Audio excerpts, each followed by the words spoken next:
கண்களை மூடி நாம் ஜெபம் செய்வோம். மகா உன்னதங்களில் வாசம் செய்கிற எங்கள் பரம தகப்பனே, அப்போ நம்முடைய வார்த்தையை தியானிக்கத்தக்கதாக இந்த இடத்துல நாங்கள் கூடி வந்திருக்கிறோம். எங்களுடைய செவிகள் விருத்தி சேதனம் படத்தக்கதாக, எங்களுடைய இருதயம் விருத்தி சேதனம் பட்டிருக்கத்தக்கதாக உங்களுடைய வார்த்தையை நாங்கள் கேட்கவும், அதை நாங்கள் உட்கொள்ளவும், நாங்கள் அதை தகப்பனே அசை போட்டு எங்களுடைய வாழ்க்கையில் நாங்கள் அதை அபியாசப்படுத்திக் கொள்ளத்தக்கதாக நீர் எங்களுக்கு கிருபை பாராட்டணுமாய் ஜெபிக்கிறோம். கேட்கிறவர்களாய் மாத்திரம் இல்லாதபடிக்கு அதன்படி செய்கிறவர்களாய் இருக்கவும், உம்முடைய நாமத்தை நாங்கள் மகிமைப்படுத்தவும் நீர் தான் எங்களுக்கு கிருபை பாராட்டணுமாய் ஜெபிக்கிறோம். தேவனுடைய வார்த்தை கடைசி காலங்களிலே கேட்கப்படுமோ கிடைக்குமோ என்று சொல்லி தகப்பனே உம்முடைய வார்த்தையின் மூலமாக நாங்கள் வாசிக்கிறோம். இந்த நாட்களிலே எங்களுக்கு உம்முடைய வார்த்தையை கிடைக்க பெற்றிருக்கிறோம். அந்த பாக்கியத்தை நாங்கள் பெற்றுக்கொண்டு அதை சுவீகரித்து கொண்டு அதை ஏற்றுக்கொண்டு அதை நாங்கள் எங்களுடைய வாழ்க்கையில் நாங்கள் அபியாசப்படுத்தி பரிசுத்தத்தின் மேல் பரிசுத்தம் அடையத்தக்கதாக, உமக்கு ஏற்ற ஒரு பிள்ளைகளாக நாங்கள் வாழ்க்கையை வாழத்தக்கதாக நீர் எங்களுக்கு கிருபை பாராட்டணுமாய் ஜெபிக்கிறோம். வந்திருக்கிற ஒவ்வொருவரையும் நீர் ஆசீர்வதிப்பீராக. வந்த ஒவ்வொருவரையும் உங்களுடைய கருத்தில் நாங்கள் ஒப்புக் கொடுக்கிறோம். நீர்தாமே பேசும், நீர்தாமே இடைப்படும். இந்த நாளில் நாங்கள் பார்க்கிற வசனங்களின் ஊடாக நீர் எங்களுக்கு உங்களுடைய வார்த்தைகளை, உங்களுடைய சித்தத்தை, உங்களுடைய வேதத்தின் ரகசியங்களை நீர் எங்களுக்கு வெளிப்படுத்தணுமாய் ஜெபிக்கிறோம். எல்லாவற்றையும் இயேசு கிறிஸ்துவின் மூலமாய் ஜெபிக்கிறோம். ஜீவனுள்ள தேவனே, ஆமென்.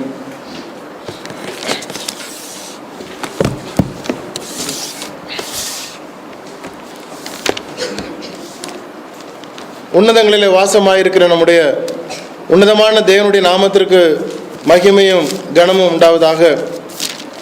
அப்போஸ்தலர் நடபடிகள் 6வது அதிகாரத்தை நாம் பார்த்து வருகிறோம்.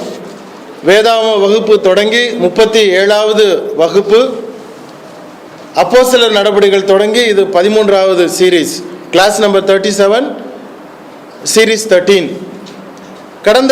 கடந்த வகுப்பில் நாம் அப்போஸ்தலர் நடபடிகள் முதல் 2 வசனங்களை நாம் பார்த்தோம்.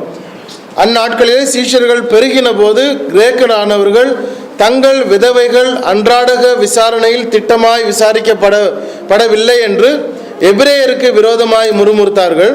அப்பொழுது 12 சீஷர் கூட்டத்தை வரவழைத்து, நாங்கள் தேவ வசனத்தை போதியாமல் பந்தி விசாரணை செய்வது தகுதி அல்ல என்கிற அந்த 2 வசனத்தையும் நாம் கடந்த வகுப்பிலே அதை பார்த்து முடித்தோம். அப்போஸ்தலர் நடபடிகள் எழுதினது யார்? லூக்கா எழுதினார். அதை 1வது அதிகாரத்திலிருந்து நாம் விளக்கமாக பார்த்து வருகிறோம். 6வது வசனம், 6வது அதிகாரம் முதல் 2 வசனங்களை நாம் கடந்த வகுப்பில் பார்த்தோம். அதை மறுபடியும் நான் கடந்து செல்ல வேண்டும் என்று நான் பிரியப்படவில்லை. 3வது வசனம், ஆதலால் சகோதரரே, பரிசுத்த ஆவியும் ஞானமும் நிறைந்து நற்சாட்சி பெற்றிருக்கிற 7 பேரை உங்களில் தெரிந்து கொள்ளுங்கள், அவர்களை இந்த வேலைக்காக ஏற்படுத்துவோம் என்று 3வது வசனத்தில் நாம் பார்க்கிறோம். இந்த அவசியம் எதற்காக ஏற்படுகிறது, இந்த தேவை எதற்காக ஏற்பட்டது என்று சொல்லி கடந்த வகுப்பில் நாம் பார்த்தோம்.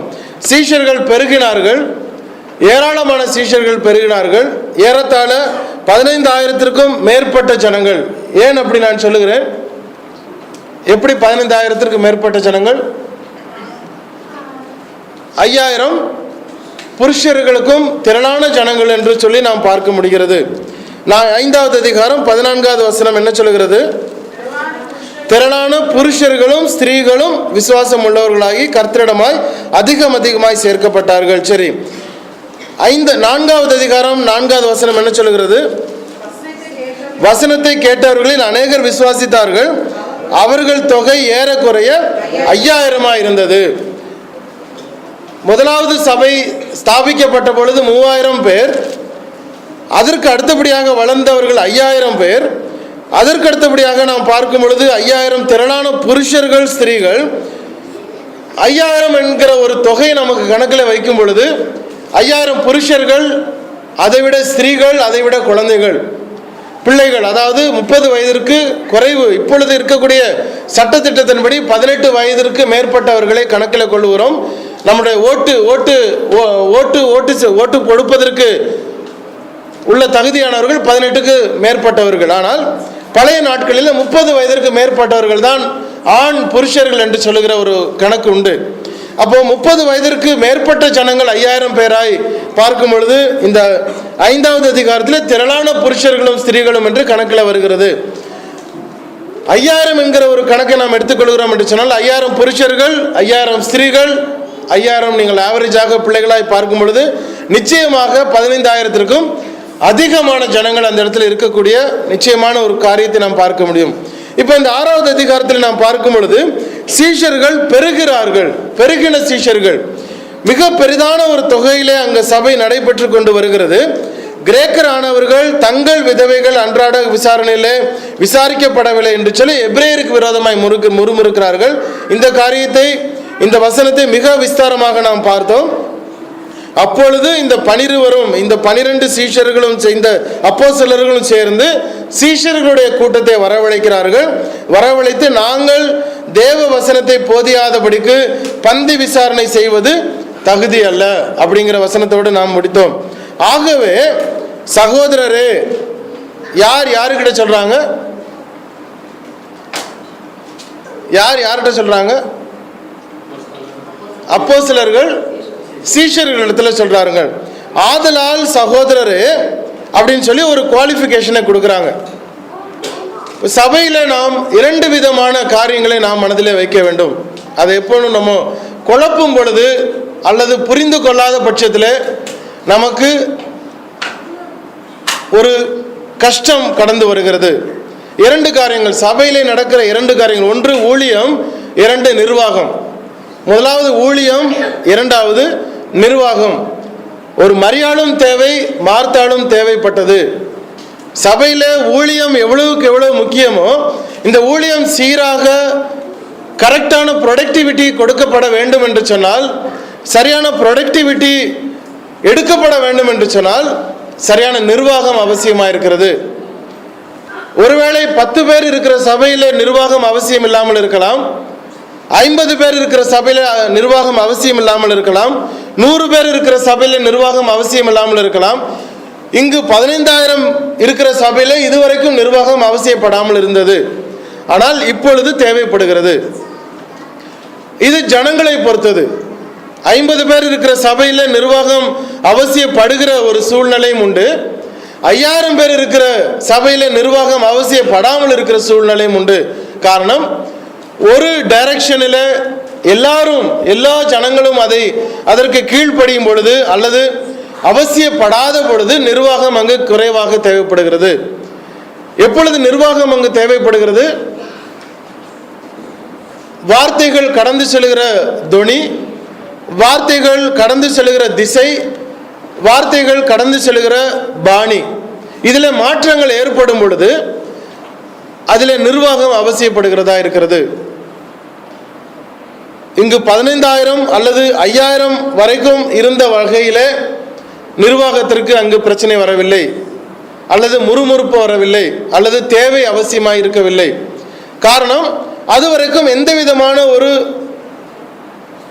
முறையீடுகளும் கொடுக்கப்படவில்லை. 6வது அதிகாரம் வரைக்கும் அந்த முறையீடு வரவில்லை. 3000 புருஷர்கள் ரட்சிக்கப்பட்டார்கள், 5000 புருஷர்கள் ரட்சிக்கப்பட்டார்கள், திரளான புருஷர்கள் ஸ்திரீகள் ரட்சிக்கப்பட்டார்கள். எந்த விதமான ஒரு முறையீடுகளும் இல்லை. ஆனால் பெருகின பொழுது, இந்த எண்ணிக்கை கூடின பொழுது நினைச்சு பாருங்க, 12 அப்போஸ்தலர்கள் ஏறத்தாழ 15000 ஜனங்களுக்கு அவர்கள் நிர்வாகம் ஒரு ஊழியத்தை செய்து கொண்டு வருகிறார்கள். அங்கு அனுதினமாக சபைகள் கூடி வந்தது. வாரத்திற்கு ஒரு முறை அல்ல, அனுதினமும் சபை கூடி வந்தது. அனுதினமும் அங்கு ஜெபம் ஏறெடுக்கப்பட்டது. இவ்வளவு விஷயத்திற்கும் நிர்வாகம் நிச்சயமாக அவசியமாக இருந்தது. இந்த இடத்துல நம்ம சபை கூடி வருகிறோம், ஒரு ப்ரேயர் 8 மணிக்கு இங்கே கூடி வருகிறோம் அப்படின்னு சொன்னால் டக்குன்னு சுவிட்சை போட்டோன்னு எல்லாரும் வந்துடல. 6:30 மணிக்கு நம்ம வீட்டை விட்டு கிளம்புறோம். 6:30 மணிக்கு ரோடெல்லாம் நம்ம கலெக்ஷன் பண்ணி எல்லாரும் எடுத்து கொண்டு வந்து இந்த இடத்துல 8 மணிக்கு கூடுகிறோம். இங்கே வரும்பொழுது கரெக்டாக உட்காரதுக்கு சேர் இருக்குன்னு சொன்னால் இங்கே 1 மணி நேரத்துக்கு முன்னாடி ஒரு 2 பேர் வர்றாங்க, வந்து சேரெல்லாம் போட்டு வைக்கிறாங்க. இங்கேருந்து போகும்பொழுது அவங்களை கவனிக்கிறதுக்கு ஒரு ஆள், சாப்பாடு வேணும்னா சாப்பாடு அரேஞ்ச் பண்ணுறதுக்கு அதுக்கு முன்னதாகவே 1 வாரத்துக்கு முன்னதாகவே யாராவது ஒருத்தர் ஒரு ரெஸ்டாரண்ட்டை போய் பார்க்கணும், அங்கே போய் அவர்களுக்கு இன்ஃபர்மேஷன் கொடுக்கணும். அதை எடுத்துகிட்டு வர்றதுக்கு இங்கே நடந்து கொண்டு இருக்கும் பொழுதே ஒரு 2 பேர் அங்கே போய் எடுத்துகிட்டு வரணும். அதை போய் கீழே இருந்து ஒருத்தர் தூக்கிட்டு வரணும். இதெல்லாம் இதுக்கு பின்னதாக இருக்கக்கூடிய பேக் ஆஃப் ஹவுஸ் அப்படின்னு சொல்லக்கூடிய நிர்வாகம் அங்கு நடைபெற்று கொண்டு இருப்பது நிமித்தமாக சபை சீராக நடக்கிறது. இது ஒரு பக்கம், ஊழியம் ஒரு பக்கம் நடந்து கொண்டிருக்கும் பொழுது இந்த ஊழியம் சரியான ப்ரொடக்டிவிட்டி வர வேண்டும் என்று சொன்னால் நிர்வாகம் பின்பக்கமாக நடந்து கொண்டிருக்க வேண்டியது அவசியம். காரணம், பெருகுகிற வேலை. ஒருவேளை 10 பேர் நம்ம இல்லை 5 பேர் அல்லது 20 பேர் ஒரு 100 பேர் கூடி இருக்கிறோம், வரவங்களாம் சாப்பாடு எடுத்துகிட்டு வந்துடுங்க அப்படின்னா ஒரு ஃபோன் கால், வீட்டில் எல்லாரும் எடுத்துகிட்டு வந்துடுறோம். அங்கே நிர்வாகம் குறைவாய் போய்விடுகிறது. சில நேரங்களில் ஒரு குழுவாக சேர்ந்து செயல்படும் பொழுது அங்கு நிர்வாகம் அவசியம். இந்த இடத்துல அந்த பிரச்சனை தொடங்கினது ஆரம்பத்திலேயே நிர்வாகத்தை அவர்கள் சீர்படுத்துகிறார்கள். எப்படி சீர்படுத்தினாங்க? இந்த அப்போஸ்தலர்கள் சகோதரர்களை கூப்பிட்டு ஒரு குவாலிஃபிகேஷனை வைக்கிறாங்க. நல்லா கவனிங்க, there is no recommendation. அங்கே என்ன கொடுக்குறாங்க? குவாலிஃபிகேஷனை கொடுக்குறாங்க. ஒவ்வொரு வார்த்தையும் நாம் மிகவும் ஜாக்கிரதையாக இருக்க வேண்டும். ஒரு சபையில் ஒரு ஊழியக்காரரோ ஒரு மூப்பரோ ஒரு உதவிக்காரர்களோ எந்த ஒரு நிர்வாகமும் ஒரு ஆஃபீஸ், ஒரு சர்ச் ஆஃபீஸை நிர்வகிக்க வேண்டிய எந்த ஒரு மனுஷனோ மனுஷியோ இருக்க வேண்டும் என்று சொன்னால், நியமிக்கப்பட வேண்டும் என்று சொன்னால், not under recommendation, under qualification. முதலாக நாம் இந்த அப்பாயின்மெண்ட்டை நாம் இன்னைக்கு பார்க்க போகிறோம். இனி வரக்கூடிய நாட்களில் ஒவ்வொரு டெசிக்னேஷனுக்கும் உள்ள குவாலிஃபிகேஷன் என்ன என்று வருகிற அந்த பகுதியில் நாம் அதை தெளிவாய் பார்க்க போகிறோம். இன்றைக்கு முதலாக அவர்களுக்கு யார் தேவைப்பட்டார்கள்? இல்லை, யார் தேவைப்பட்டாங்க? டீக்கன்ஸ், உதவிக்காரர்கள் தேவைப்பட்டாங்க. இந்த டெசிக்னேஷன் பந்தி விசாரணை செய்வதற்காக தேவைப்படுகிறவர்கள், நியமிக்கப்பட்டவர்கள் டீக்கன்ஸ். ஆங்கிலத்தில் டீக்கன்ஸ் என்று சொல்கிறோம், தமிழில் உதவி ஊழியக்காரர்கள், உதவிக்காரர்கள் என்று சொல்கிறோம். அல்லது இலகுவான கலோக்கியலான ஆங்கிலத்தில் ஹெல்ப்பர் என்று சொல்லலாம். ஆனால் ஹெல்ப்பர் என்று சொல்லும்பொழுது எல்லா விதமான சாதாரண ஒரு ஹெல்ப்பர் என்பதை காட்டிலும் ஆவிக்கு உரிய இறை பணிக்கு ஏற்ற ஒரு காரியத்தை செய்யக்கூடிய உதவிக்காரர்கள், அவர்களுக்கு டீக்கன் என்று சொல்கிற வார்த்தை. இந்த டீக்கன்ஸை அவர்கள் நியமிக்கிறார்கள். இந்த டீக்கன்ஸை நியமிப்பதற்கு அப்போஸ்தலர்கள் ஒரு குவாலிஃபிகேஷனை கொடுத்தாங்க. என்ன குவாலிஃபிகேஷன்? என்ன பண்ணணுமா? பரிசுத்த ஆவியும் ஞானமும் நற்சாட்சி பெற்றிருக்கிற 7 பேர். 3 குவாலிஃபிகேஷன் அவங்க கொடுக்குறாங்க. there is no recommendation. Bible படிக்க தெரியாதவர் அல்லது சபைக்கு அட்டன் பண்ணி கொண்டு இருக்கிறவர் தொடர்ந்து வந்துடுவார், 5 வருஷமா வந்துட்டு இருக்கிறாரு, 15 வருஷமா அந்த சபையில் நாங்கள் சபை ஆரம்பித்த காலத்துலேருந்து அவர் இருக்கிறாரு. ஆனால் அவர் ப்ரேயர் பண்ண தெரியாது, பட் அவர் வண்டி ஓட்ட தெரியும். அவர் ஆராதனை நடத்த தெரியாது, ஆனால் அவர் நல்ல ஜனங்கள் எல்லாம் விசாரிக்கக்கூடியவர். அவருக்கு முன்னதாக பிரசங்கிக்க தெரியாது, ஆனால் எல்லாருக்கும் உதவி செய்கிறவர். அதனால அவரை இந்த வேலைக்கு பயன்படுத்தலாம் அப்படின்னு நம்ம நினைப்போம். யூஸ்வலாக அது நடக்கிறது. முன்னாடி நிற்க தகுதி இல்லாதவர்களை பின்னாடி நிற்பதற்கு நியமிக்கிறது தான் இந்த காலங்களில் நடக்கக்கூடிய நியமனம். நல்லா கவனித்து பார்த்தீங்கன்னா அதான் நடக்கும். முன்னாடி யாருக்கு நிற்க தெரியாதோ அவர்களை பின்னதாக நிப்பாட்டுவதற்கு நியமனம் செய்வார்கள்.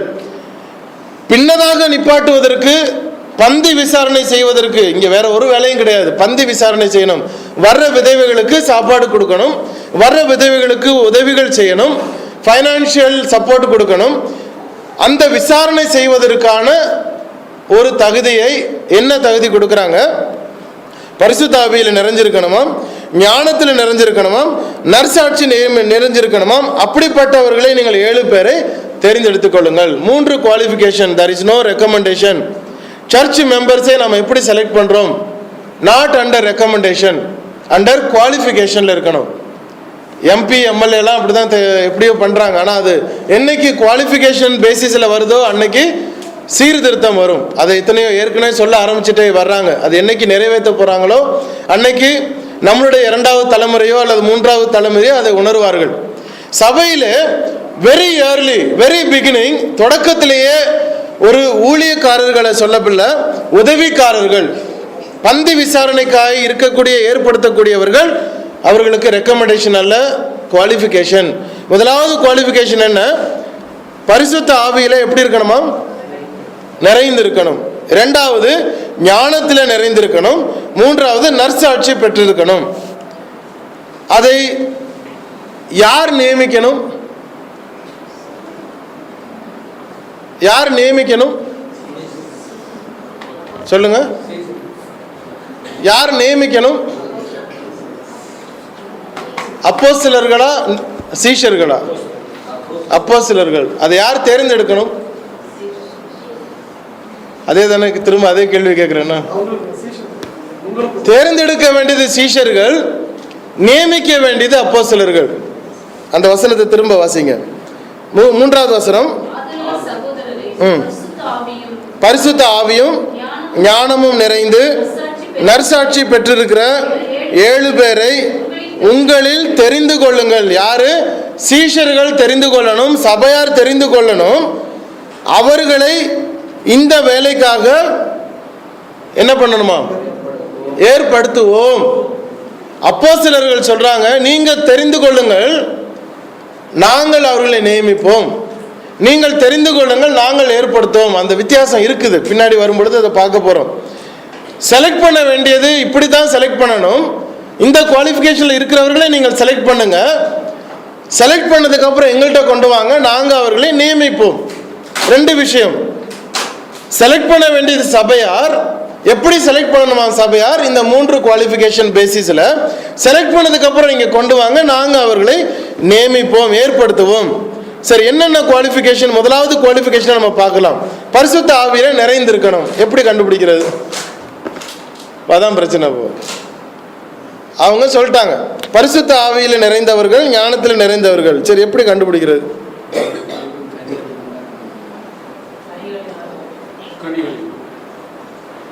சரி, அப்புறம் வேற? பரிசுத்த ஆவியில நிறைந்திருக்கிறார் அப்படின்னு எப்படி சொல்றது? அப்புறம் அந்நிய பாஷை பேசுறது. அப்புறம் கிரியை. அங்க சபையிட்ட சொல்லிடுறாரு. சபையிட்ட சொல்லிட்டாரு, பரிசுத்த ஆவியில் நிறைந்தவர், ஞானத்தில் நிறைந்தவர்கள், நற்சாட்சி பெற்றிருக்கிற 3 பேரை கொண்டு வாங்க. இவங்க எப்படி கண்டுபிடிக்க போறாங்க?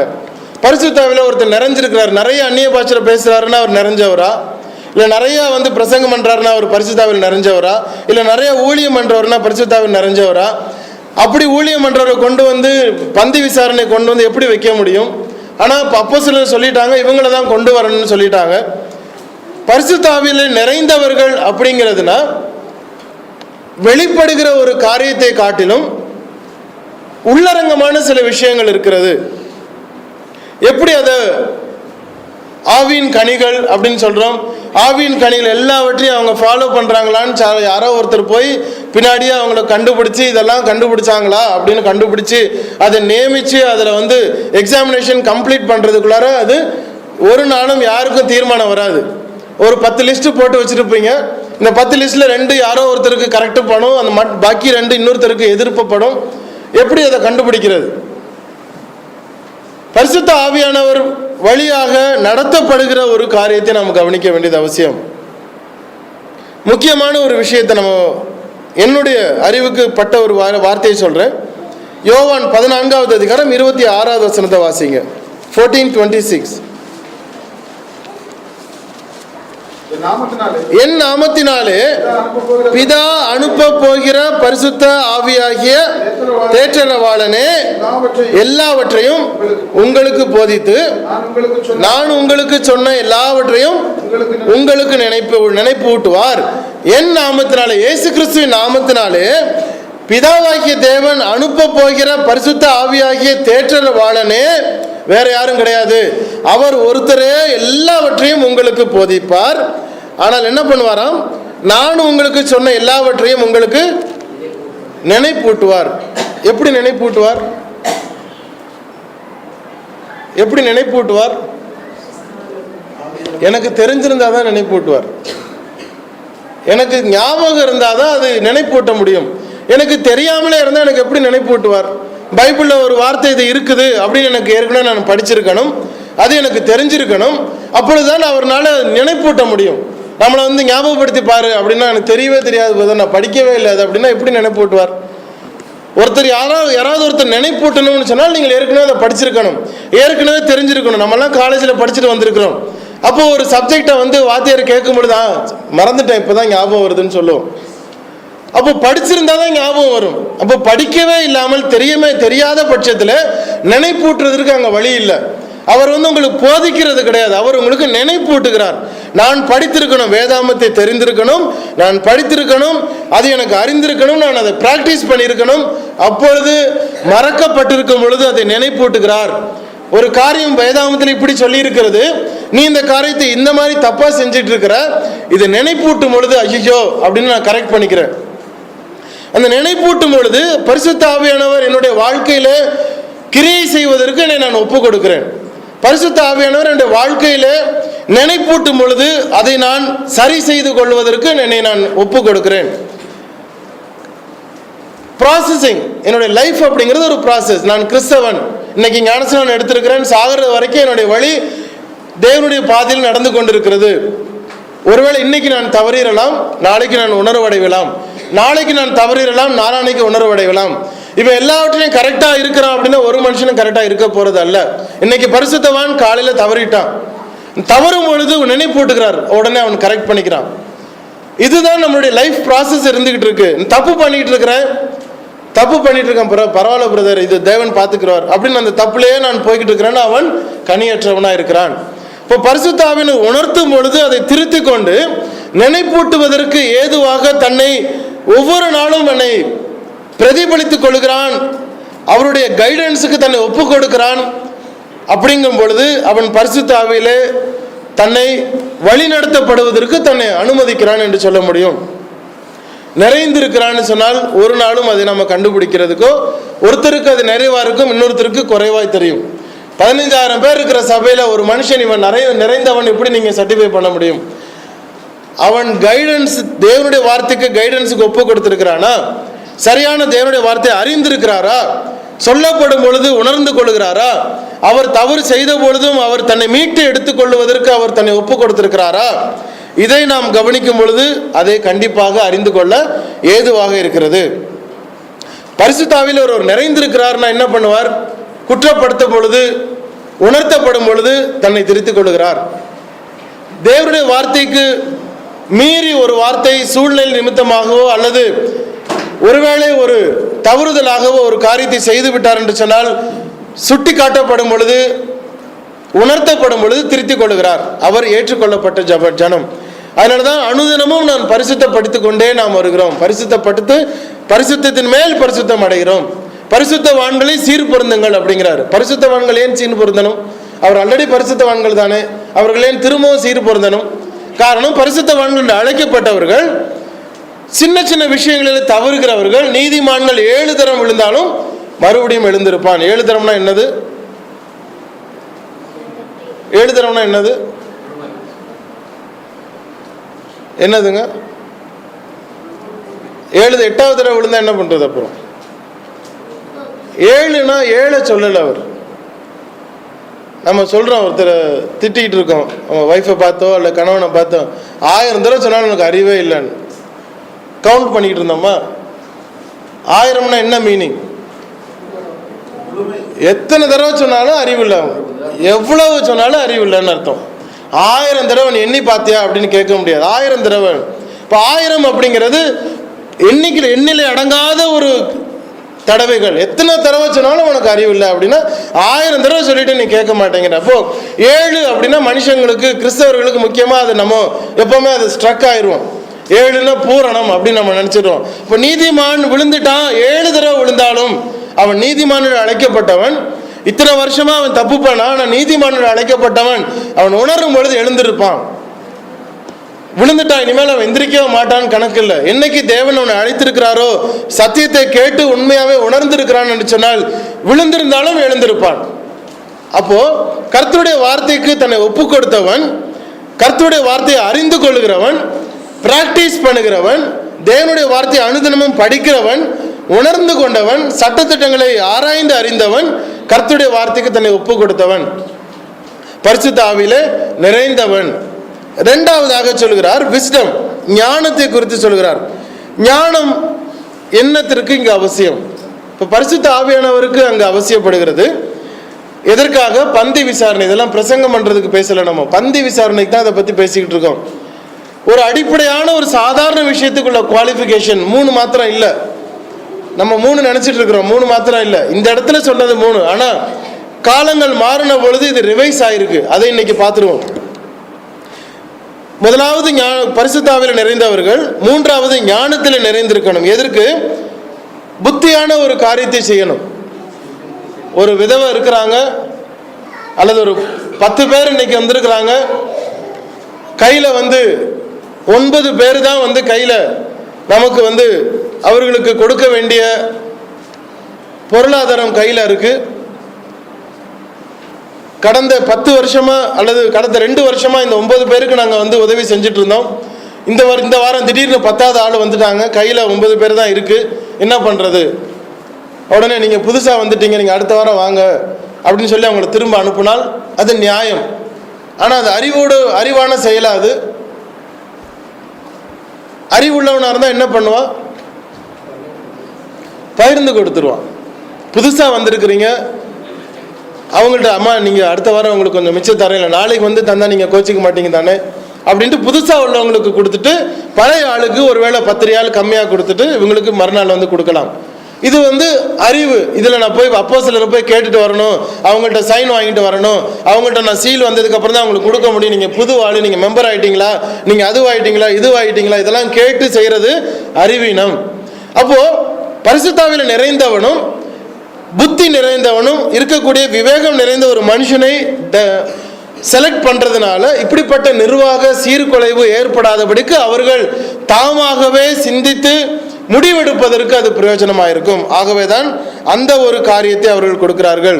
இங்கு ஆராதனை நடத்துவதற்கு ஒரு தகுதியை கேட்கல. இங்கு நீங்கள் பிரசங்கம் பண்ணுகிற தகுதியை அவர் கொடுக்கல.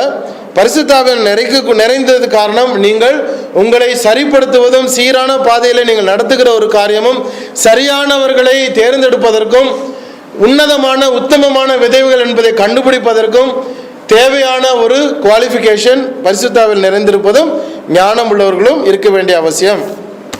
மூன்றாவது என்ன? நற்சாட்சி பெற்றிருக்கணுமா? நற்சாட்சி எதற்கு பெற்றிருக்கணும்?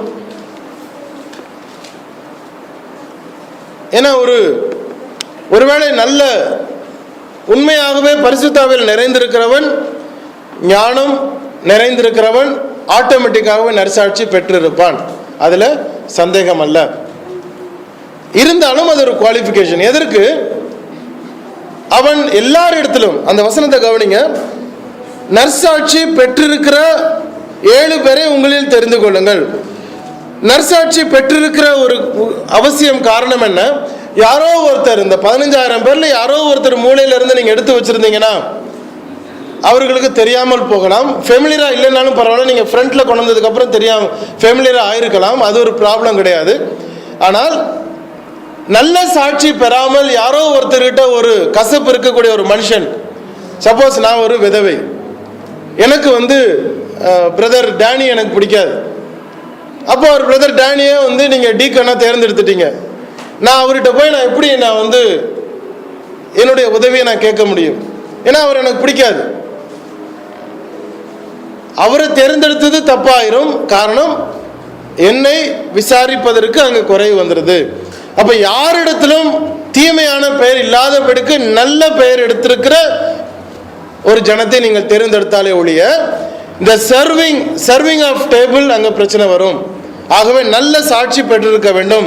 யாரிடத்திலும் குறைவு மனப்பான்மை இல்லாத ஒரு மனுஷனை தேர்ந்தெடுக்க வேண்டும்.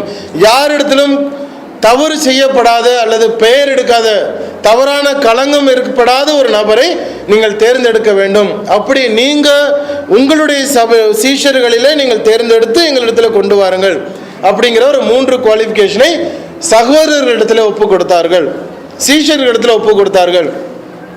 இது ஆரம்ப கால ஆதி கால திருச்சபை. ஆனால் வளர்ந்து வந்தது எப்படி?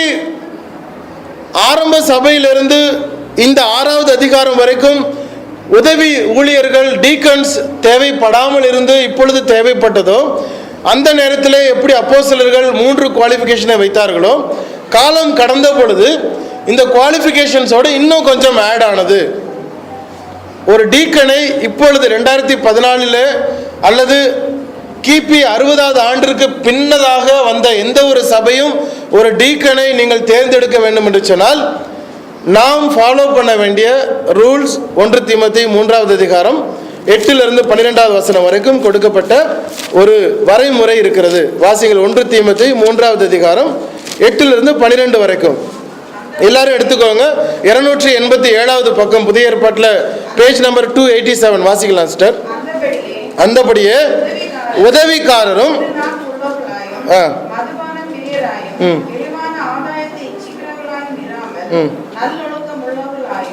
விசுவாசத்தின் ரகசியத்தை சுத்த மனசாட்சியை காத்துக் கொள்ளுவதாயும் இருக்க வேண்டும். மேலும் இவர்கள் முன்னதாக சோதிக்கப்பட வேண்டும். குற்றம் சாட்டப்படாதவர்களான உதவிக்காரராக ஊழியம் செய்யலாம். அந்தபடியே ஸ்திரீகளும் நல்லொழுக்கம் உள்ளவர்களும் அவதூறு பண்ணாதவர்களும் தெளிந்த புத்தி உள்ளவர்களும் எல்லாவற்றிலையும் உண்மை உள்ளவருமாய் இருக்க வேண்டும். மேலும் உதவிக்காரரானவர்கள் ஒரே மனைவியுடைய புருஷருமாய் தங்கள் பிள்ளைகளையும் சொந்த குடும்பங்களையும் நன்றாய் நடத்துகிறவருமாய் இருக்க வேண்டும். ஒரு டீக்கன், ஒரு உதவிக்காரர் சபையில ஏற்படுத்தப்பட வேண்டும் என்று சொன்னால் அவர்களுக்கு உள்ள குவாலிஃபிகேஷன் நம்ம பார்க்கிறோம். எப்படியா? இரு நாக்கு உள்ளவர்களாய், மதுபான பிரியராய், இழிவான ஆதாயத்தை இச்சிக்கிறவர்களாய் இருக்கக்கூடாது. ரொம்ப பிளண்டாக, ரொம்ப சிம்பிளாக தொடக்கமே அதை சொல்லிவிட்டார். இங்கே ஒரு பேச்சு, அங்கே ஒரு பேச்சு, அவங்கள்ட்ட ஒரு மாதிரி, இவங்கள்ட்ட ஒரு மாதிரி, இவங்கள்ட்ட பிடிக்கிற மாதிரி, அவங்கள்ட்ட பிடிக்காதது மாதிரி, இவங்கள்ட்ட ஒன்று, அவங்கள்ட்ட ஒன்று, அந்த மாதிரி இரு நாக்கு உள்ளவர்களாய் முதலாவது இருக்கக்கூடாது. இரண்டாவது, மதுபான பிரியராக இருக்கக்கூடாது. அதன் மேல் மதுபானம் பண்ணுகிறவர்களாக, மதுபானத்தின் மேல் வைக்கக்கூடிய பிரியம் உள்ளவர்களாக இருக்கக்கூடாது. மூன்றாவதாக, இழிவான ஆதாயத்தை இச்சிக்கிறவர்களாக இருக்கக்கூடாது. ஏன்னா அவங்க ஒரு பேக் ஆஃபீஸை ஹேண்டில் பண்ண போகிறாங்க. சர்ச் அட்மினிஸ்ட்ரேஷனில் ஃபைனான்ஸை ஹேண்டில் பண்ணக்கூடிய ஒரு உதவிக்காரர்கள், ட்ரெஷரர்கிட்ட பணம் வாங்கிட்டு போய் விதவைகள்கிட்ட கொடுக்கக்கூடிய ஒரு காரியத்தை செய்கிறாங்க. 10 ரூபான்னு கொடுத்துட்டு இங்கே 12 ரூபான்னு கணக்கு எழுதிடக்கூடாது. இவங்கள்ட்ட 2 புடவை வாங்கிட்டு 1 புடவை கொடுத்துட்டு 1 புடவை வீட்டுக்கு கொடுத்துடக்கூடாது. இழிவான ஆதாயம், இதெல்லாம் சீப்பான ஒரு ஆதாயம். நடக்கும் அப்படிங்கிறதை பவுல் உணர்ந்ததுனால அதை வைக்கிறார். இழிவான ஆதாயத்தை இச்சிக்கிறவர்களாக இல்லாதபடிக்கு நல் ஒழுக்கம் உள்ளவர்கள். இங்கே நல் ஒழுக்கம் அப்படின்னா டிசிப்ளின் அப்படிங்கிறத சொல்லுகிறது. கிறிஸ்தவர்கள், நான் தொடக்கத்தில் நான் சொல்லிக்கிட்டு இருக்கேன், கிறிஸ்தவர்களுக்கு discipline is a most priority இருக்க வேண்டிய ஃபர்ஸ்ட் குணாதிசயத்தில் இருக்கிறது நல்ல ஒழுக்கம். உதவிக்காரர்கள் நல்லொழுக்கம் உள்ளவர்களாயும் விசுவாசத்தின் ரகசியத்தை சுத்த மனசாட்சியிலே காத்து கொள்வர்களா இருக்க வேண்டும். இது என்ன விசுவாசத்தின் ரகசியம்?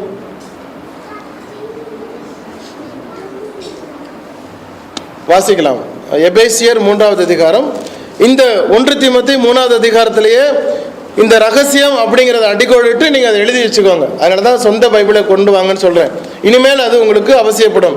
இந்த ரகசியம் அப்படிங்கிறதுல அண்டர்லைன் பண்ணி எபேசியர் 3:3-6 எழுதி வைத்துக் கொள்ளலாம். பின்காலங்களில் நீங்கள் வாசிக்கும் பொழுது அது பிரயோஜனமாக இருக்கும். எபேசியர் 3வது அதிகாரம் 3-6 வரைக்கும் நான் வாசிக்கிறேன். 265வது பக்கம். அது என்னவெனில், புறஜாதிகள் சுவிசேஷத்தினாலே உடன் சுதந்தருமாய், ஒரே சரீரத்திற்கு உள்ளானவர்களுமாய், கிறிஸ்துவுக்குள் அவர் பண்ணின வாக்குத்தத்தத்துக்கு உடன் பங்காளிகளுமாய் இருக்கிறார்கள் என்கிற இந்த ரகசியத்தை அவர் எனக்கு வெளிப்படுத்தி அறிவித்தார். இதை குறித்து நான் முன்னமே சுருக்கமாக எழுதியிருக்கிறேன். அதை நீங்கள் வாசிக்கையில் கிறிஸ்துவின் ரகசியத்தை குறித்து எனக்கு உண்டாயிருக்கிற அறிவை அறிந்து கொள்ளலாம். இந்த ரகசியம் இப்பொழுது அவருடைய பரிசுத்த அப்போஸ்தலருக்கும் தீர்க்கதரிசிகளுக்கும் ஆவியானவராலே வெளிப்படுத்தப்பட்டிருக்கிறது போல முற்காலங்களில் மனுபுத்திரருக்கு அறிவிக்கப்படவில்லை.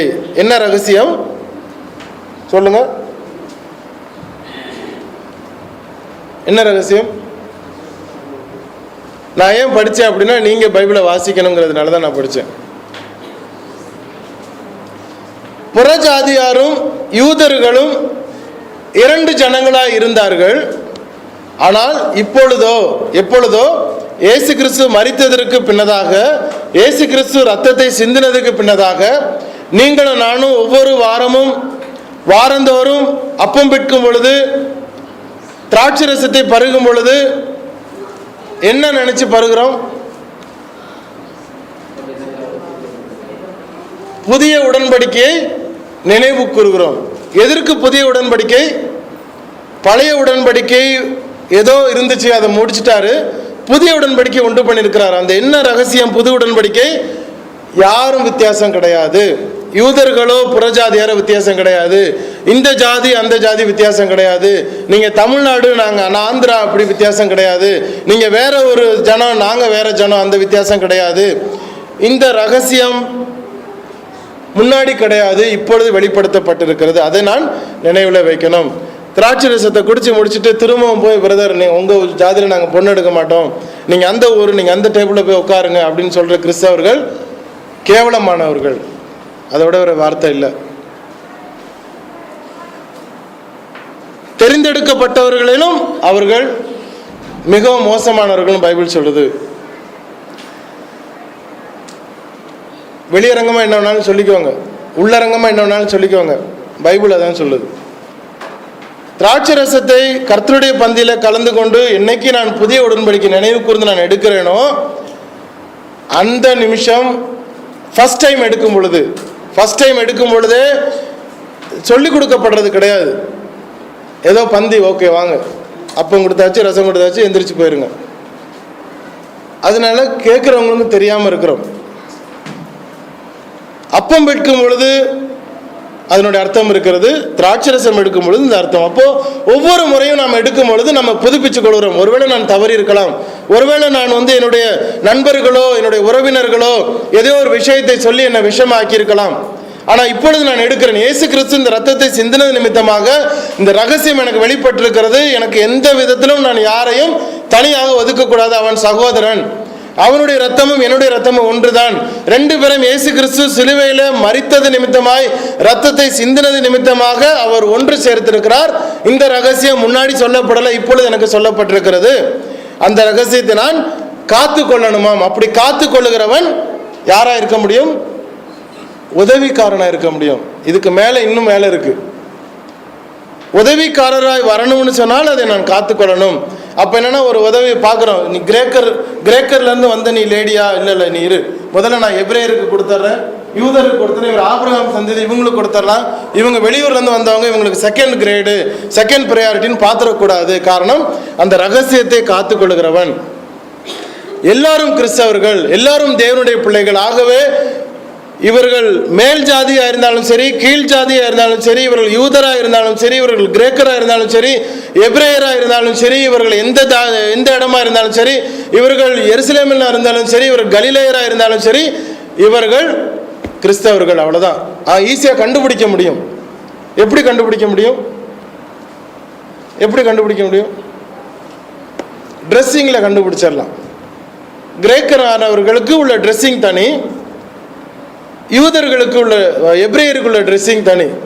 எப்படி கேரளாக்காரங்களை பார்த்தோன்னா நம்ம கண்டுபிடிக்கிறோம், ஆந்திராக்காரங்களை பார்த்தோன்னா கண்டுபிடிக்கிறோம், நார்த் இந்தியன்ஸை பார்த்தோன்னா கண்டுபிடிக்கிறோம், நமக்கு தெரியும். ஏன்னா அவர்கள் வேற ரீஜன்லேருந்து வந்தவங்க.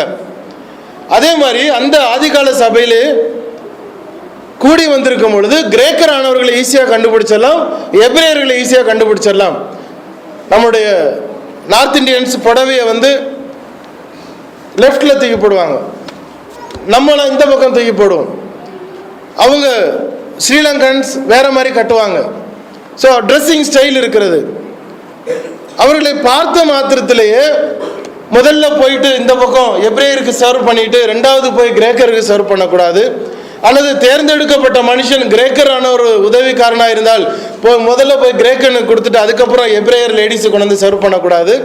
இந்த ரகசியத்தை காத்து கொள்ளுகிறவனாக முதலாவது இருக்க வேண்டியது ரொம்பவும் அவசியம் என்று சொல்லி 9வது வசனத்தில் நான் வாசிக்கிறோம். அடுத்தது 10வது வசனம், 1 தீமோத்தேயு 3:10. மேலும் இவர்கள் முன்னதாக சோதிக்கப்பட வேண்டும். எவ்வளவு ஒரு ஜாக்கிரதையான ஒரு வார்த்தையை சொல்றாரு பாருங்க. முன்னதாக அவர்கள் எக்ஸாமைன் பண்ணப்பட வேண்டும், சோதிக்கப்பட வேண்டும். எப்படி சோதிக்கப்படுறது? உட்காந்து எக்ஸாம் எழுதி அவங்க இப்போ எல்லாம் சொல்றதெல்லாம் கரெக்டாக எழுதுறாங்களா அப்படின்னு சோதிக்கப்படுறதா? கிடையாது. முன்னதாக சோதிக்கப்பட வேண்டும். அப்படின்னா அவர்கள் லைஃப்ல இதெல்லாம் தாண்டி வந்திருக்கிறாங்களா, பிரச்சனைகளை தாண்டி வந்திருக்கிறாங்களா, போராட்டங்களை கடந்து வந்திருக்கிறார்களா, இவர்கள் இப்படிப்பட்ட ஒரு லைஃப்ல இருந்து இவர்கள் இதெல்லாம் சந்தித்திருக்கிறார்களா, அனுபவம் இருக்கிறதா, அவர்கள் சோதிக்கப்பட வேண்டும். புதியதாக ஒரு மனுஷனை நூதன கிறிஸ்தவனா இருக்கக்கூடாதுன்னு சொல்றார். நூதன கிறிஸ்தவனா யார்?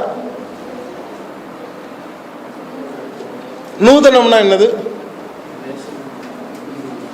நூதனம்னா புதிய கிறிஸ்தவன். புதிய கிறிஸ்தவனா இருக்கக்கூடாது. காரணம், புதிய கிறிஸ்தவனுக்கு அவன் புதியதாக பிறந்த குழந்தை. இனிமேல் தான் அவனுக்குடைய அந்த லைஃப் ப்ராசஸ் வரப்போகுது. ஃப்ரெஷ்ஷாக எடுத்துகிட்டு வந்த ஒரு கோல்டு பார் அவங்க. இனிமேல் அந்த கோல்டு பாரை ஆர்னமெண்ட்டாக செய்கிறதுக்கான ப்ராசஸிங் இருக்குது. அந்த ப்ராசஸிங்கை தாண்டி வரும் பொழுது தான் அவனுக்கு வந்து பிரயோஜனம். அப்போ அவன் நூதன கிறிஸ்தவனாக இருந்து அவனை கொண்டு போய் நீங்கள் வந்து ஒரு அட்மினிஸ்ட்ரேஷனில் போட்டோம்னு சொன்னால் பிரச்சனை வரும் பொழுது அவன் கீழே விழுந்து விடுவான். அல்லது அவனுக்கு அதை தாண்டி கடந்து வருவதற்கு சமயம் கிடைக்காது. அவன் அதிலிருந்து கடந்து வருவதற்கு நேரம் எடுக்கும் பொழுது இந்த ரெஸ்பான்சிபிலிட்டியை செய்வதற்கு அவன் தவறி விடுவான். ஆகவே நூதன கிறிஸ்தவனாக இருக்கக்கூடாதுன்னு சொல்றார். அது எல்டர்ஸுக்கு சொல்றார். இப்போ டீக்கன்ஸுக்கு வரும் பொழுது என்ன சொல்றாரு? குற்றம் முன்னதாக சோதிக்கப்பட வேண்டும். இவர்கள் அவர்களுடைய ட்ரிபுலேஷன்ஸ், அவருடைய சோதனைகளை தாண்டி வந்திருக்கிறாங்களா? அவருடைய லைஃப்ல வந்து அவர்கள் கணவன் மனைவி பிரச்சனையை தாண்டி வந்திருக்காங்களா? குழந்தைகள் பருவத்தில் இருக்கும் பொழுது அந்த பிரச்சனையை தாண்டி வந்திருக்காங்களா? வாலிப பிராயத்தில் இருக்கக்கூடிய ஒரு மகனா இருந்தாலோ, வாலிப பிராயத்தில் இருக்கக்கூடிய ஒரு மகளா இருந்தாலோ, அந்த ஒரு பிராயத்தை தாண்டி ஒரு அப்பாவாக, ஒரு அம்மா, ஒரு அப்பாவாக தாண்டி வந்திருக்கிறானா? இந்த ஸ்டேஜஸை அவன் எப்படி சமாளித்திருக்கிறான்? அதை கவனிக்கணும். அது ரொம்ப அவசியமா இருக்கிறது. காரணம், தன்னுடைய சொந்த குடும்பத்தை நடத்த அறிவு இருந்திருக்க வேண்டும். கல்யாணம் பண்ணோன்னு ஒருத்தனை கூட்டு வந்துட்டோம், அவனை கொண்டு வந்து நீங்கள் உதவிக்காரனாக வச்சிருக்கிறீங்க. வீட்டில் 1008 பிரச்சனை டெய்லி இருக்கு. இங்கே வந்தோன்னா அலையிலுயா அப்படின்னு பெரிய ஒரு பரிசுத்தவானா இங்கே நினைக்கிறேன். வீட்டில் போனால் 2 பேரும் பேசிக்க மாட்டாங்க. அவங்க தனியாக சமைச்சு அவங்க சாப்பிடுவாங்க, இவர் தனியாக ஹோட்டலில் போய் சாப்பிடுவார். 2 பேருக்கும் ப்ரேயரும் இருக்காது. ஆனால் இங்கே வந்தால் ஒரு டீக்கன். வீட்டுக்குள்ளார போனால் என்ன, அவருக்கும் மனைவிக்கும் எந்த ஒரு உறவுமே இருக்காது. பல மாசங்களா இருக்கும் பேசி, எப்பவும் சண்டை, இல்லை வீட்டுக்கு துரத்தி விட்டுருப்பார். இதெல்லாம் தாண்டி வர வேண்டிய வந்திருக்க வேண்டும். அப்படிப்பட்ட ஒரு ட்ரிபுலேஷன்ஸை தாண்டி வந்திருந்து அவர்கள் சோதிக்கப்பட்டவர்களாக இருந்திருந்தால் அவர்கள் ஏற்படுத்த வேண்டும். காரணம், சபையில் இந்த பந்தி விசாரணை வரும் பொழுது இந்த பிரச்சனைகளை நிதானமாய் அவன் ஆன்சர் பண்ணுவதற்கும் நிதானமாக ஹேண்டில் பண்ணுவதற்கும் அது பிரயோஜனமாக இருக்கும். ஆரம்ப காலத்திலே அப்போஸ்தலர் 6வது அதிகாரத்திலே விதவைகள் விசாரிக்கப்படுவதற்காகத்தான் அந்த பந்தி விசாரணை. ஆனால் இப்பொழுது உதவிக்காரர்களுக்கு இந்த வேலை மாத்திரமல்ல, எல்லா விதமான உதவிகள், எல்லா விதமான அஷர்ஸ், எல்லா விதமான வாலண்டியர்ஸ் அங்கே செய்ய வேண்டியது அவசியம். ஒரு வீட்டுக்கு போய் ஒரு ஆலோசனை கொடுப்பதோ, ஒரு காரியத்தில் போய் அவர்கள் உதவி செய்வதோ, எல்லா விதத்திலும் ஊழியரோடு சேர்ந்து அவர்கள் உதவி செய்வதோ, எல்லா விதமான ஊழியத்திற்கும் உதவியாக இருக்க வேண்டிய ஒரு கட்டம் இருந்ததுனால இந்த குவாலிஃபிகேஷன்ஸும் அவர்களுக்கு ஆட் ஆனது. எல்லா விதத்திலும் அவர்கள் சோதிக்கப்பட்டிருக்க வேண்டும். குற்றம் சாட்டப்படாதவர்கள், கவனிக்க வேண்டிய வார்த்தை என்ன, குற்றம் செய்தவர்கள் அல்ல, குற்றம் சாட்டப்படாதவர்கள். ஈஸியா ஒருத்தர் குற்றம் சாட்டிடலாம். குற்றம் செய்தவர்கள் வேற, குற்றம் சாட்டப்படாதவர்கள் வேற, குற்றம் சாட்டப்பட்டவர்கள் வேற. நான் நிக்கிறேன், எனக்கு விரோதமா ஒருத்தர் குற்றம் சாட்டிட்டார். It doesn't mean I have done the mistake. எனக்கு விரோதமா ஒருத்தர் குற்றம் சாட்டிட்டாருன்னு சொன்னால் நான் அவர் சொன்ன குற்றம் செய்திருக்கணும் அப்படிங்கிற அவசியம் இல்லை. ஒருவேளை நான் செய்ததாக அவர் நினைத்திருக்கலாம், அதனால பரவாயில்ல, அவர் சொன்ன நான் செய்யலை, அவர் சொன்ன சொல்லிட்டு போட்டோம் அப்படின்னு நான் இருந்துட்டால் நான் உதவிக்காரனா இருப்பதற்கு தகுதி இல்லை. காரணம், குற்றம் சாட்டப்பட்டிருக்கிறேன். அந்த குற்றம் சாட்டப்பட்ட பொழுது அந்த குற்றத்தை அவர்களிடத்தில் போய் நான் குற்றம் சாட்டப்படாதவன் என்பதை நிரூபிக்க வேண்டும். யாருக்கு? ஒரு உதவிக்காரனா இருக்கிறவர்களுக்கு. புருனையில் இருக்கும் பொழுது இந்த ஒரு பிரச்சனை வந்தது. ஞாயிற்றுக்கிழமை நான் பிரசங்கம் முடிச்சுட்டு இறங்கும் பொழுது ஒரு சின்ன சலசலப்பு ஒரு சைட்ல இருந்து வந்தது. உடனே என்னன்னு விசாரிக்க சொன்னேன். ஒரு சின்ன ஒரு குற்றத்தை வைத்தாங்க. இமிடியேட்டா நான் ஒரு மீட்டிங்கை கூட்டி உடனடியாக நான் சரிப்படுத்தணும்னு சொல்லி எல்லாரையும் நான் அழைச்சேன். எல்லாரும் சொன்னாங்க, அதெல்லாம் விடுங்க பிரதர், கண்டுக்காதீங்க. நான் சொன்னேன், கண்டுக்கலைன்னா நான் அடுத்த வாரம் நிற்க மாட்டேன், I am not fit for the pulpit அப்படின்னு சொன்னேன். அப்போ அவங்க அதை பெருசாக எடுத்துக்கலை. நான் போகவே முடியாதுன்னு சொல்லி சனிக்கிழமை வரைக்கும் நான் அமைதியாக இருக்கேன். சனிக்கிழமை அந்த மீட்டிங் கூடுனுச்சு. இதை எடுத்து கிளாரிஃபை பண்ணதுக்கப்புறம் அது திரும்பவும் ஞாயிற்றுக்கிழமை போய் நின்னோம். காரணம், சட்டத்திட்டத்திற்கு நம்ம கீழ்ப்படியணும். குற்றம் சாட்டப்படாதவர்கள் முன்னாடி நிற்கணும். எனக்கு என் மீது ஒருத்தர் குற்றம் சாட்டிட்டாருன்னா ஆட்டோமேட்டிக்காக I am out of the pulpit. இது ஊழியர்களுக்கு, நான் உதவிக்காரருக்கே நாம் அதை பார்த்து கொண்டிருக்கிறோம். ஒரு உதவிக்காரனாக இருக்கிறவன் குற்றம் சாட்டப்படாதவனாக இருக்க வேண்டும். அடுத்தது, அப்படிப்பட்டவர்களாக இருந்தால் உதவிக்காரராக ஊழியம் செய்யலாம். 11வது வசனம், அந்தபடியே ஸ்திரீகளும் நல்ல ஒழுக்கம் உள்ளவர்களும்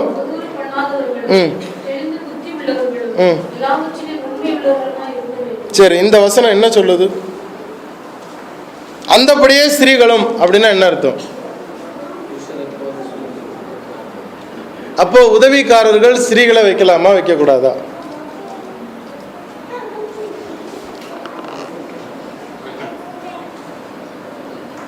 ஒருத்தர் சொல்லியிருக்காரு, வேற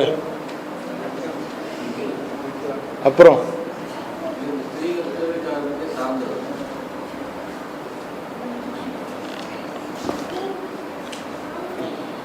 அந்தபடியே ஸ்திரீகளும் நல்லொழுக்கம் உள்ளவர்களும் அவதூறு பண்ணாதவர்களும் தெளிந்த புத்தி உள்ளவர்களும் எல்லாவற்றிலையும் உண்மை உள்ளவர்களா இருக்க வேண்டும். 12வது வசனத்தை வாசிங்க.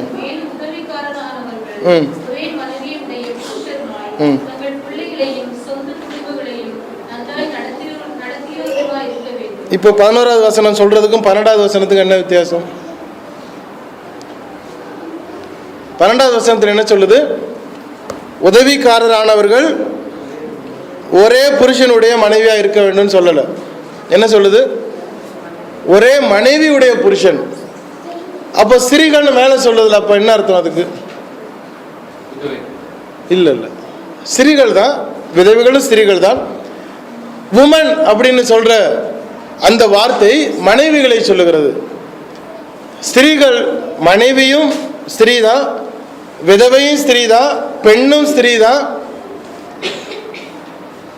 கல்யாணம் ஆகாத கைம்பெண்ணும் ஸ்திரீ தான். 11வது வசனம் என்ன சொல்லுது? அந்தபடியே ஸ்திரீகளும் அந்தபடியே மனைவிகளும். ஏன் நான் மனைவின்னு நான் சொல்ல முடியும்?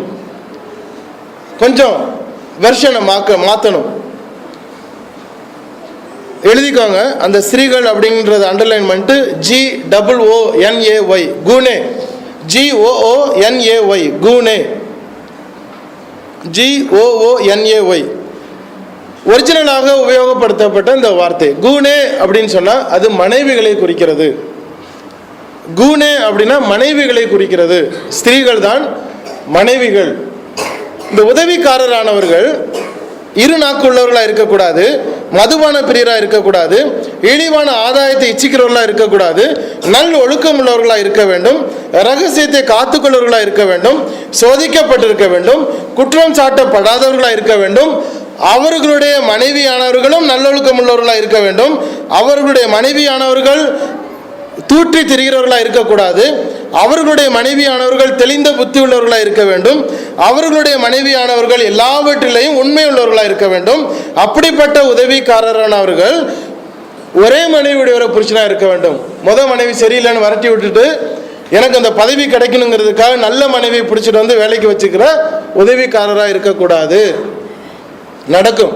2-3 வருஷம் போனோன்னா பார்ப்பாங்க, செட்டில் ஆகலை, எனக்கு அந்த பதவி எடுத்தால் நல்லா இருக்கும், அதனால் இவ்வளோ டைவர்ஸ் பண்ணி விட்டுட்டு இன்னொரு ஒரு நல்ல குவாலிஃபைடாக ஒரு மனைவியை நான் கொண்டு வந்து வச்சுக்கிட்டேன் அப்படின்னு சொன்னால் பைபிள் படி மேலே இருக்கிற வசனங்கள்லாம் பார்த்தீங்கன்னா கரெக்டாக இருக்கும். கீழே வரும் பொழுது ஒரே மனைவியுடைய புருஷனுமாய், அப்போது ஒருத்தர் டைவர்ஸ் ஆகிட்டாரு, ரீமேரேஜ் பண்ணிட்டார் அப்படின்னு சொன்னால் he is not authorized to hold any offices in the church. எந்த வகையிலும் ஒரு பதவியில முன்னாடி நிற்க முடியாது. இரண்டாவதாக கல்யாணம் பண்ணவர்கள் ஒரே மனைவியை உடைய புருஷராய் இருக்க வேண்டும். தங்கள் பிள்ளைகளையும், அடுத்தது தங்கள் பிள்ளைகளையும் சொந்த குடும்பங்களையும் நன்றாய் நடத்துறவர்களாக இருக்க வேண்டும். இது எல்லா குவாலிஃபிகேஷனையும் நாம் யாருக்கு பார்த்துட்டு இருக்கோம்? நார்மலாக இருக்கக்கூடிய ஃபர்ஸ்ட் டிகிரியில் இருக்கக்கூடிய உதவிக்காரரானவர்கள். இதை தாண்டி மூப்பரை பார்க்க போகிறோம், என்ன ஆக போகுதுன்னு தெரியல. அதுக்கப்புறம் ஊழியர்கள். ஸ்திரீகள் அப்படின்னு சொல்லும் பொழுது அவர் குறிப்பிடுகிறது மனைவிகள். இந்த மனைவிகளும் தங்களுடைய ஒழுக்கத்திலே ஜாக்கிரதை உள்ளவர்களாக இருக்க வேண்டும். கணவனை கண்ணவனான்னு உனக்கு என்ன தெரியும், பெரிய இதான் பேசிக்கிட்டு இருக்கிற அப்படின்னு சொல்லி வெளியே திட்டுவாங்க. இன்னொரு புருஷனுக்கு முன்னாடி தன்னுடைய புருஷனை கிண்டல் பண்ணுவாங்க. இப்படிப்பட்ட ஒரு கேரக்டர் இருக்கக்கூடாது. அவதூறு பண்ணாதவர்கள், தெளிந்த புத்தி உள்ளவர்கள், எல்லாவற்றிலேயும் உண்மை உள்ளவர்களாய் இருக்க வேண்டும்.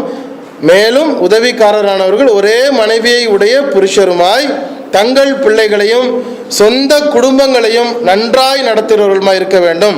இப்படி உதவிக்காரருடைய ஊழியத்தை நன்றாய் செய்கிறவர்கள் தங்களுக்கு நல்ல நிலையையும் கிறிஸ்து இயேசுவை பற்றும் விசுவாசத்தில் மிகுந்த தைரியத்தையும் அடைவார்கள்.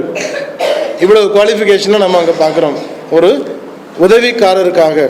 அப்போஸ்தலர் நடவடிக்கைகள் 6வது அதிகாரம் 3வது வசனத்தை வாசித்து நாம் திரும்ப முடிக்கலாம். ஆதலால் சகோதரரே, பரிசுத்த ஆவியும் ஞானமும் நிறைந்து நற்சாட்சி பெற்றிருக்கிற 7 பேரை உங்களில் தெரிந்து கொள்ளுங்கள், அவர்களை இந்த வேலைக்காக ஏற்படுத்துவோம். 7 பேருங்கிறதுனால 7 பேர் தான் கிடையாது, 7 பேர் போதும் நினைச்சிருக்கிறாங்க, அவ்வளவுதான். 7 பேருக்கு கூட வேணாலும் அந்த ரெக்குயர்மெண்ட்டை பொறுத்து முதலாவது 7 பேர் எடுத்திருக்கிறாங்க. அவங்க நினைச்சிருக்கிறாங்க நாங்கள் 12 பேர் இருந்தோம், இப்போ ஸ்பெஷலாக இதுக்காக நியமிக்கலாம் 7 பேர் அப்படின்னு நினைச்சிருக்கிறாங்க. கூடலாம் குறையலாம், அதில் எண்ணிக்கையில் கன்ஃபர்மேஷனாக 7 பேர் தான் அப்படின்னு சொல்ல வரவில்லை. உங்களில் தெரிந்து கொள்ளுங்கள், அவர்களை இந்த வேலைக்காக நாங்கள் ஏற்படுத்துவோம். அப்போஸ்தலர்கள் இடத்துல இவர்கள் தேர்ந்தெடுக்கணும், முன்னதாக கொண்டு வந்து கொடுக்கும் பொழுது அவர்கள் அவர்களுடைய கைகளை வைத்து அவர்களை ஆசீர்வதித்தார்கள் சொல்லி அடுத்து வருகிற காரியங்களை நாம் பார்க்க போகிறோம். தேவன் தாமே இந்த வார்த்தைகளை ஆசீர்வதிப்பாராக. இந்த நாளில் கேட்ட வார்த்தைகளில் உங்களுக்கு ஏதாவது சந்தேகங்கள் இருந்தால் கேட்கும்படி கேட்டுக்கொள்கிறேன்.